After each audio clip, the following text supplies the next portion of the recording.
श्री शिवाय नमस्तुभ्यं। ध्यान से एकादशी है। स्कंद पुराण यहां तक कहती है कि इस कथा के चरित्र को जो श्रवण कर लेता है उसको 26 एकादशी करना भी नहीं पड़ती। इस एकादशी की केवल ये कथा सुनकर ही वो तर जाता है।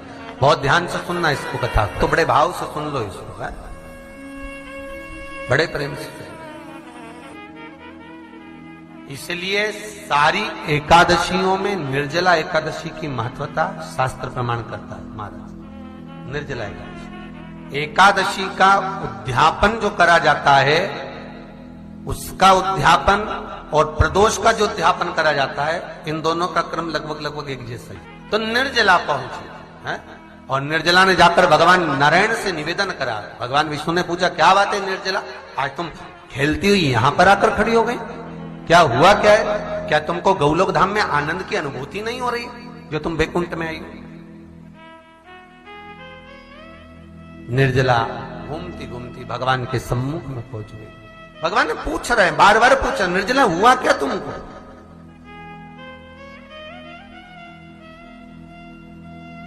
ए निर्जला, ए एकादशी, हुआ क्या है तुमको? क्या कारण है तुम्हारे यहां आने का, वैकुंठ पहुंचने का? बहुत ध्यान देना महाराज। शास्त्र कहता है सोमवार, मंगलवार, बुधवार, गुरुवार, शुक्रवार, शनिवार, ये देवता वो देवता सबके व्रत कर लो, सारे व्रत कर लो, पर ये व्रत आपको परमात्मा के धाम तक लेकर नहीं जा सकते, क्योंकि इनका जो पुण्य है वो मृत्यु लोक में आप थोड़ा सा भी गलत करते हैं तो पुण्य समाप्त हो जाता है। पर हिंदू धर्म के 3 व्रत ऐसे बता दिए जिन व्रतों का पुण्य समाप्त नहीं हुआ।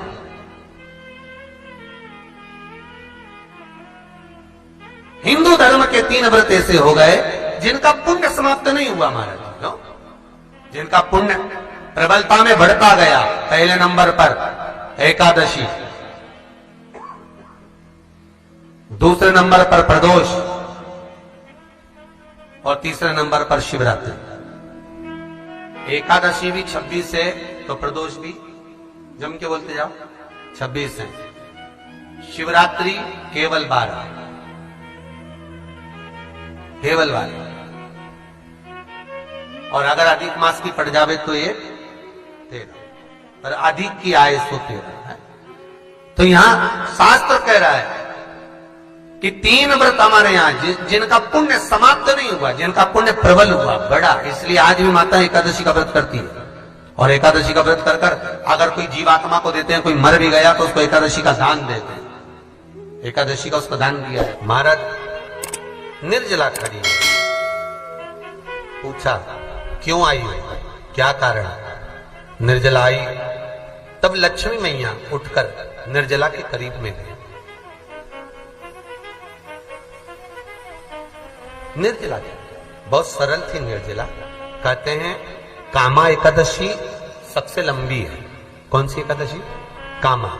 फिर मोक्षदा उससे नीची है महाराज। और निर्जला जो है बिल्कुल छोटा स्वरूप है। निर्जला का मतलब देखा जाए तो केवल 2 चोटी करी हुई है। मस्तक पर भोर लगा हुआ है निर्जला के, माथे पर बिंदी लगी हुई है निर्जला के, सुंदर गले में तुलसी की मालाएं पहनी है निर्जला, हाथ में जो हाथ फूल जैसी माताएं पहले पहनती थी, आपको ध्यान में होगा, ऐसा बड़ा फूल होता था, अंगूठियां पड़ी होती थी, हाथ में ऐसा लगा रहता है। तो निर्जला हाथ फूल भी तुलसी के धारण करी।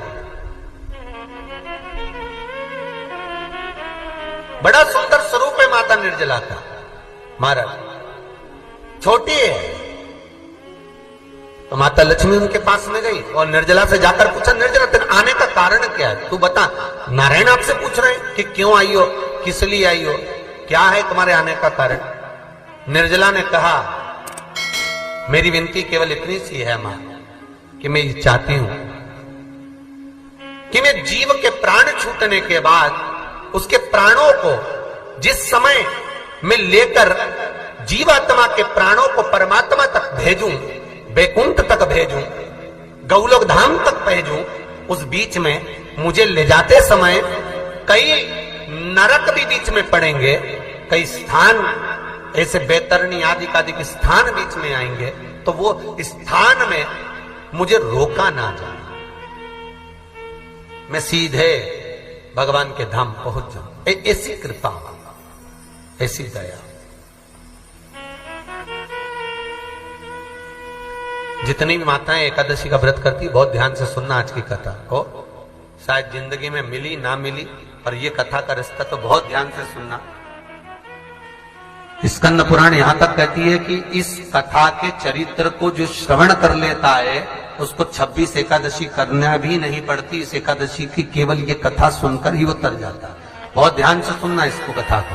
सबसे पहला नियम एकादशी व्रत का, सबसे पहला नियम है कि आप जिस दिन व्रत करो उसके एक दिन पहले भक्ति का संचार इस हृदय में करो। भक्ति का संचार इस हृदय में कर लीजिए। जिस दिन आप व्रत करो, जैसे एकादशी का व्रत कर रहे हो तो दशमी के दिन शाम का समय जब आवे, रात्रि जब होने लगे, शाम का समय आवे और रात्रि का आप जब भोजन ग्रहण करो तो उस भोजन में कोई ऐसा पदार्थ ग्रहण मत करिए जिस पदार्थ के कारण आपकी एकादशी बिगड़ जाए। कोई बेकार भोजन में ग्रहण नहीं करना, श्रेष्ठ भोजन ग्रहण करिए दशमी। और एकादशी का दूसरा नियम बहुत ध्यान से सुनिएगा। जिस दिन आपकी एकादशी का व्रत हो उस दिन प्रयास करिएगा कि अपने हाथ से किसी भी वृक्ष की कोई पत्ती टूटे ना। अपने हाथ से किसी भी वृक्ष की, पौधे की, किसी भी वृक्ष की पत्ती अपने हाथ से ना टूटे। बहुत ध्यान दीजिएगा महाराज। एकादशी का ये दूसरा नियम है कि अपने हाथ से किसी पौधे की, किसी वृक्ष की, किसी डाली की कोई पत्ती टूटे ना, कोई पत्ती ना टूटे, इसका प्रयास करिए।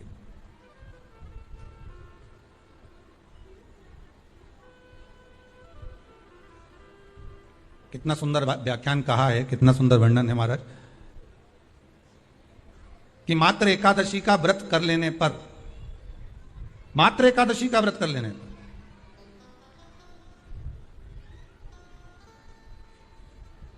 जो पूर्व में किया गया हमारा पाप कर्म है, हमने किसी जीव की हत्या करी है, हमने किसी को कष्ट प्रदान करा है, हमने किसी को अपशब्द कहा है, हमने किसी को ताने दिए, हमने किसी को आड़ा टेढ़ा कहा है, हमने किसी को गालियां दे दी है, मात्र एकादशी का व्रत ही कर लेने पर ये सारे जो दोष हैं वो समाप्त हो जाते हैं। सारे दोष हमारे समाप्ति पर आ जाते हैं।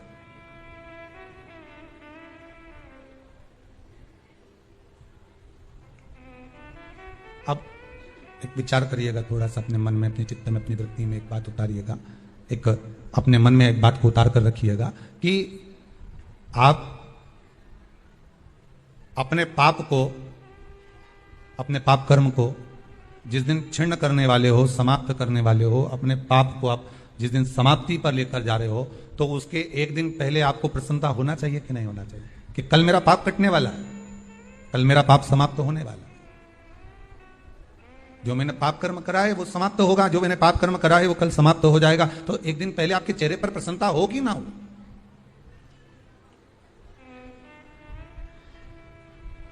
और चेहरे पर वो प्रसन्नता आपके आना चाहिए कि कल मेरा एकादशी का व्रत है, आज दशमी है, कल एकादशी का व्रत है, तो कल मेरी जब एकादशी का व्रत रहेगा तो मेरा ना जाने कितना कितना पाप, कितना असत्य, कितना झूठ, कितना प्रपंच वो समाप्त हो जाएगा। इसमें मुझे प्रसन्नता हो, इसमें मुझे आनंद था।